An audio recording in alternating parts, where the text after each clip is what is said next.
하나님은 전지전능하신 하나님입니다. 우리가 신앙을 고백할 때 전능하사 천지를 만드신 하나님 아버지를 내가 믿습니다라고 고백합니다. 전능하지 않으시다면 하나님이 아닙니다. 하나님이라는 그 개념 자체가 전능하고 전지하신 분을 전제하고 있습니다. 그런데 하나님이 전능하시다는 것이 우리에게 무엇을 뜻하는지를 우리가 알아야 됩니다. 하나님이 전능하다고 내가 전능해지는 것은 아닙니다. 하나님이 전능한 것이지 내가 전능한 것은 아니에요. 그리고 하나님의 전능함을 우리가 마음대로 갖다 쓸 수 있는 것도 아닙니다. 신앙생활을 해본 사람은 그 사실을 알게 됩니다. 어느 국내 영화를 봤더니 재벌이 방 하나에 가득 5만 원짜리 지폐를 가득 쌓아두고 이 사람 저 사람이 그것을 마음대로 갖다 쓰는데 어느 날 문을 열고 들어가 보니까 그 많던 돈이 하나도 없게 되는 그런 장면이 있던데, 하나님의 전능함을 무슨 돈 갖다 쓰는 것처럼 우리가 마음대로 갖다 쓸 수 있는 것이 아니고, 특별히 내가 견디기 어려운 일, 내가 원치 않는 일, 불편한 일을 해결하기 위해 마술적으로 하나님의 능력을 갖다 쓸 수 있는 것이 아니에요. 하나님이 전능하신 하나님이신데 당신의 전능하심을 언제 한도 없이 끝도 없이 사용을 하셨느냐? 성경상으로 봤을 때 하나님이 당신의 전능하심을 마음대로 사용하셨을 때는 천지를 지으셨을 때 한 번뿐이에요. 천지를 지으신 그 사건은 하나님의 그 전능한 능력을 마음껏 발휘하신 경우입니다. 그러나 천지를 창조하신 후에, 그리고 인간을 지으신 후에는 하나님도 당신의 전능한 능력을 마음대로 사용하신 경우가 별로 없다고 봅니다. 오히려 하나님은 참으셔야 했고 인내하셔야 했고 당신의 능력을 절제하셔야 했어요. 하나님에게 요구된 것은 능력보다는 인내와 긍휼, 그리고 참으셔야 했습니다. 인간을 지으신 후에 다른 건 하나님의 마음대로 될지라도 하나님의 마음대로 되지 않는 것이 인간이었어요.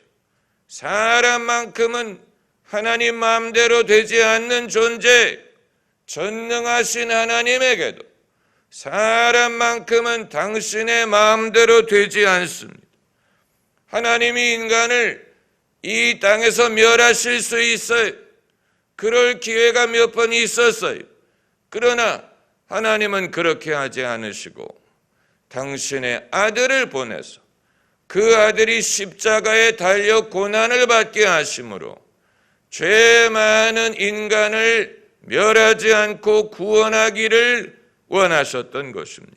그러니까 하나님의 입장에서도 당신의 그 전능하신 능력으로 사람에게 당신 마음대로 행하실 수가 없었고, 오히려 하나님이 손해를 보고 희생을 하시고 인내하고 당신의 아들이 낮아지고 종이 되고 십자가에 달려 돌아가시기까지 순종을 하셔야 할 필요가 있었습니다.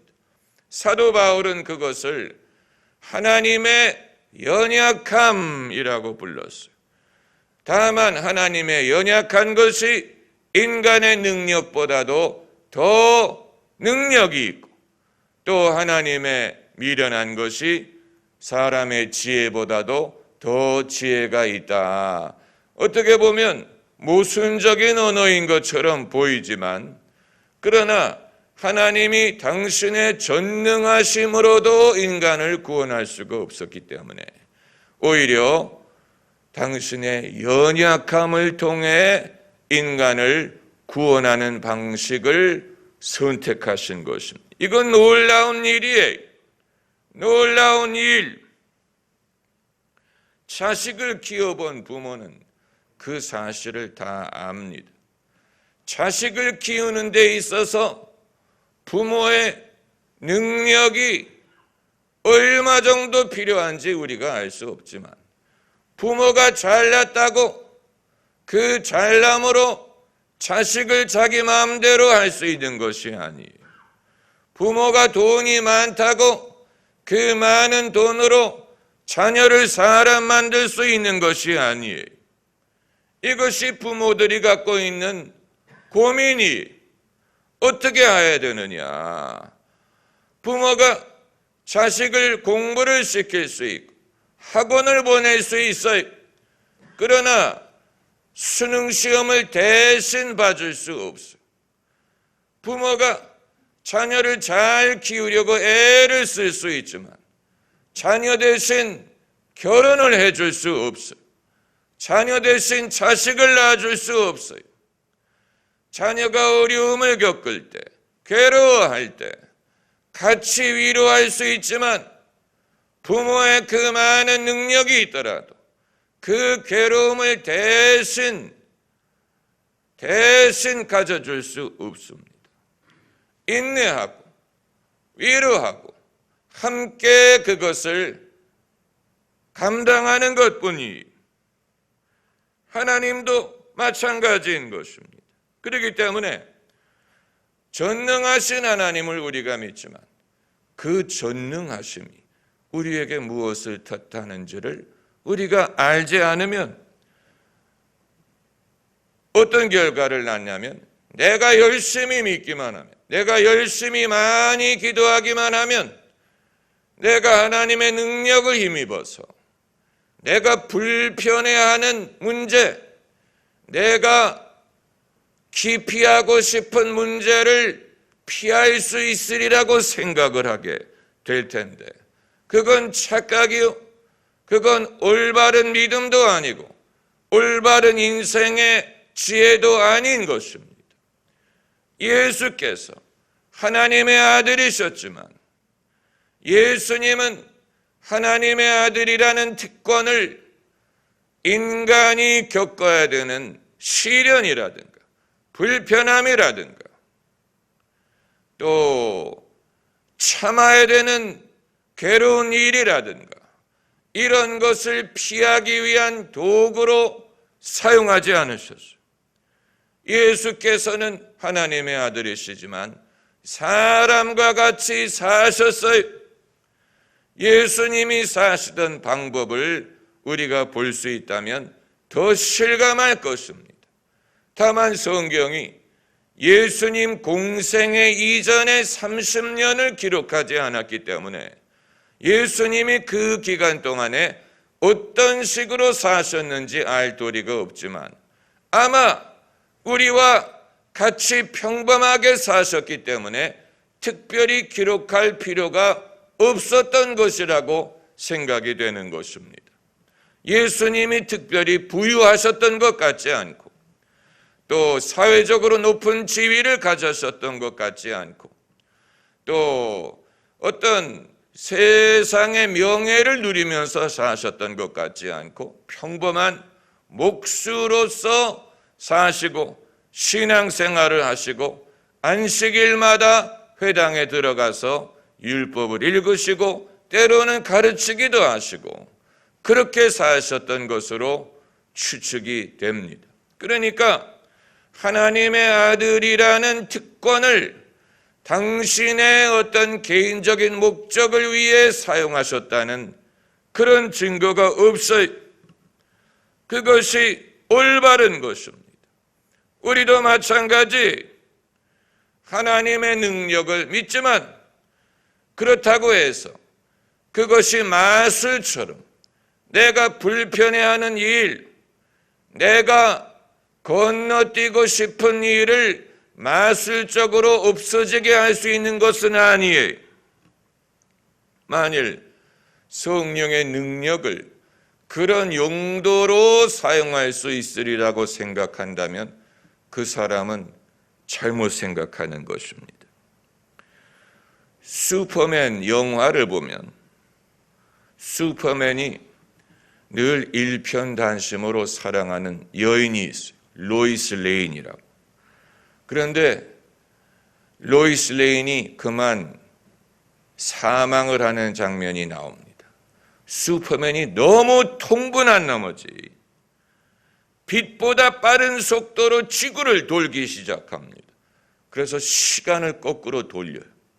시간을 과거로 돌려서 로이스 레인을 살린다라는 장면이 나오는데, 그 영화에서도 슈퍼맨이 그런 일을 하면 안 되는, 그건 금지된 일이었는데, 슈퍼맨이 자기가 사랑하는 여성이 죽은 것에 대해서 너무 통분해서 해서는 안 되는 일을 함으로, 시간을 거꾸로 돌림으로 로이스 레인을 살린 것인데, 시간을 거꾸로 돌리게 되면서 전 세계적으로 얼마나 큰 지장을 빚게 될 것입니까? 그러니까 슈퍼맨이 시간을 과거로 돌릴 수 있는 능력이 있었지만, 만약에 사람이 죽을 때마다 빛보다 빠른 속도로 지구를 돈다고 생각해 보세요. 슈퍼맨은 하루 종일 지구를 도는 일을 했을 것입니다. 성경을 보면 예수님이 죽은 자를 살리신 경우가 있어요. 12살 난 소녀를 살리셨고, 나인성 과부의 아들을 살리셨습니다. 그리고 나사로를 살리셨습니다. 예수님은 죽은 자를 살리셨어요. 그러나 모든 죽은 자를 살리신 것은 아니에요. 그 사실을 우리가 기억해야 됩니다. 모든 죽은 자를 살리시지 않고 이 인물들만을 살리셨다는 것은 그럴 만한 이유가 있었던 것이고, 그것이 예외가 되는 것이지 그것이 법이 되는 건 아니었어요. 예수님은 당신이 죽으셨어요. 죽음이라는 현실을 예수님이 부인하지 않으셨고 회피하려고 하지 않으셨어요. 물론 하나님이 예수님을 사흘 만에 살리셨지만 그건 죽음을 통과한 후에 부활이었지, 예수님이 하나님의 아들이라도 죽음을 피해갈 수 없었습니다. 예수님이 겟세마네 동산에서 하신 기도가 바로 그 고민을 나타낸 것입니다. 할 수만 있거든 이 잔을 지나가게 하소서. 그러나 하나님 아버지도 그건 어떻게 할 수 없었어요. 전능하신 하나님도 예수께서 십자가에 죽는 것을 모면하게 하실 수 없었어요. 예수님은 그걸 감당하셔야 했어요. 그리고 하나님이 예수님을 높이신 것입니다. 오늘 본문 말씀에 그가 아들이시라도 받으신 고난으로 순종함을 배워서 온전하게 되었은즉. 그러니까 만약에 다른 방법을 사용하셨다면 그건 반칙이 되었을 것이고, 만약 예수님이 반칙을 사용하셨다면 우리의 구원자가 되실 수 없었을 것입니다. 그건 아주 중요한 것이죠. 우리와 같이 사시고 우리와 같이 되시고 우리와 같이 시험을 당하실 때 죄가 없으시고, 그리고 십자가에서 우리의 죄를 대신해서 돌아가셔야만 우리를 대신하여 우리의 죄를 대속하실 수 있었어요. 다른 방법이 없었어요. 예수님이 하나님의 아들이시고 성령의 능력을 한이 없이 받으셨지만 그 모든 것이 당신이 마땅히 고쳐야 될 것을 건너뛰도록 도운 것은 아닙니다. 그렇다면 우리도 마찬가지라는 얘기. 우리도 마찬가지. 여기에서 우리는 하나님의 전능하심이 우리 모두에게 어떤 의미가 있는지를 깨닫게 되고, 그리고 올바른 믿음, 내가 하나님께 무엇을 적법하게 기대할 수 있느냐, 그리고 내가 감당해야 되는 것이 무엇이냐를 알 수 있게 되는 것입니다. 그렇다면 하나님의 전능하심이 아무 소용이 없다는 말이냐? 하나님이 전능하시든 전능하시지 않든 별 상관이 없다는 뜻이냐? 그건 아니에요. 하나님의 전능하심은 여전히 우리에게 많은 소용이 있습니다. 첫째는 우리가 시련을 당할 때 함께 하셔서 우리가 그것을 넉넉히 감당하도록 도우십니다. 그래서 사망의 음침한 골짜기를 다닐지라도 해받음을 두려워하지 않을 것은 주께서 나와 함께 하심이라. 주의 지팡이와 막대기가 나를 안위하시나이다.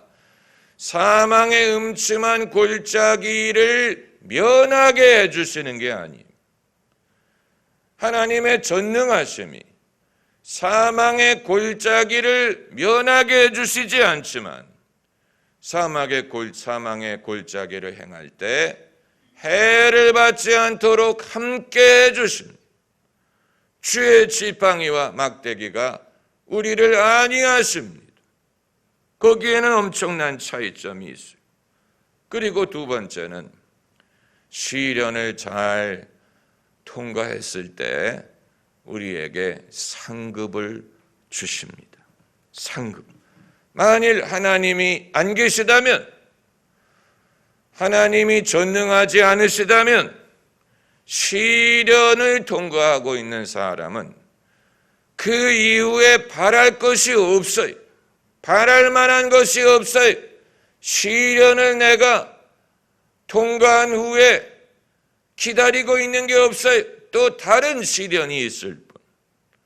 내가 이 시련을 통과한 후에 무슨 상급이 있으려나, 무슨 보상이 있으려나 기대할 만한 것이 아무것도 없어요.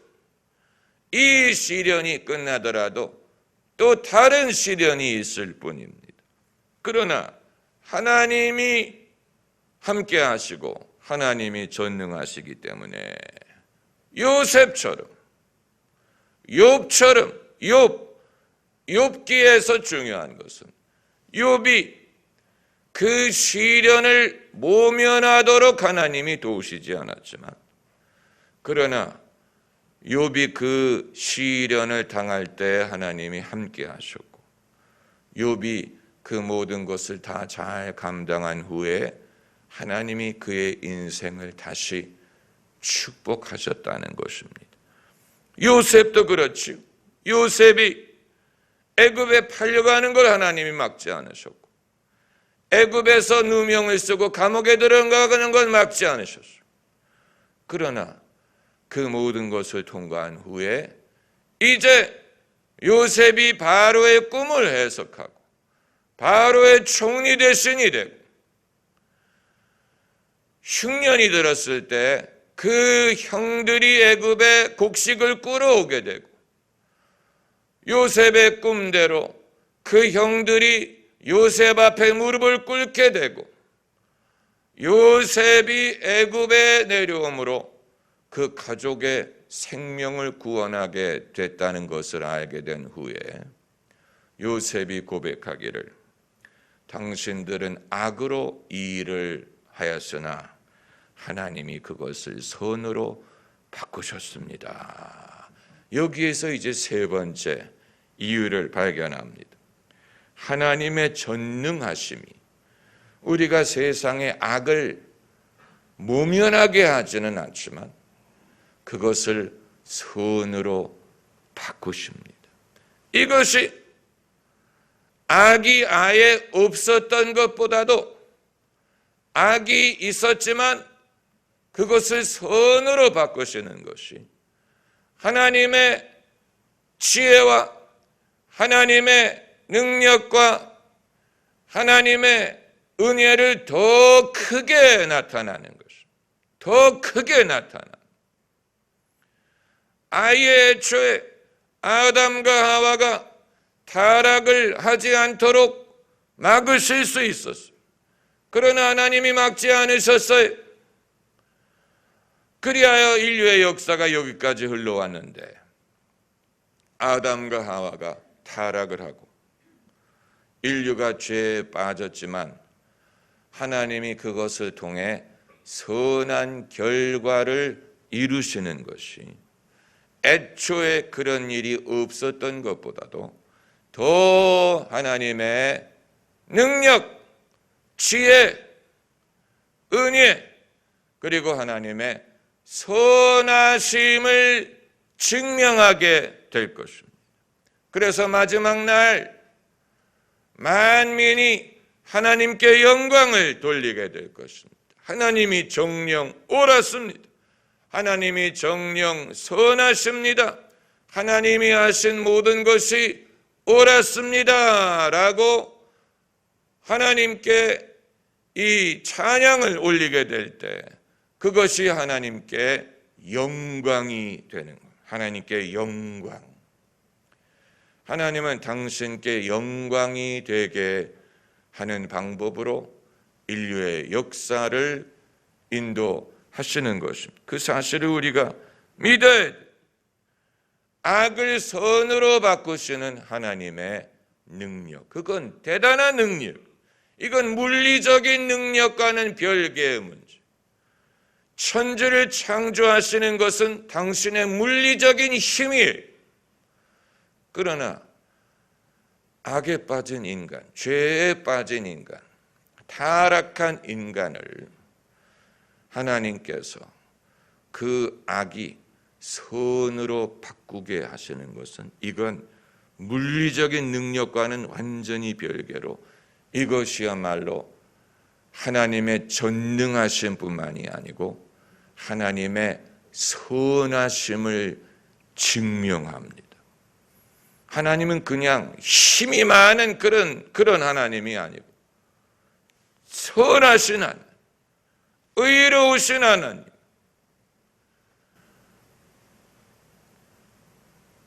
사람이 실망하지 않고 자신의 삶 속에서 불행했던 경험을 올바른 것으로, 선한 것으로 바꾸고 인간의 실패를 오히려 하나님의 의를 이루는 도구로 사용하시는 것을 우리가 보게 될 때 그때 비로소 하나님께 영광을 돌리게 되는 것입니다. 하나님이 옳습니다. 하나님이 위대하십니다. 그 목적으로 인간을 지으셨고 그 긴 역사를 통해 우리와 함께 하십니다. 할렐루야. 기도하십시다.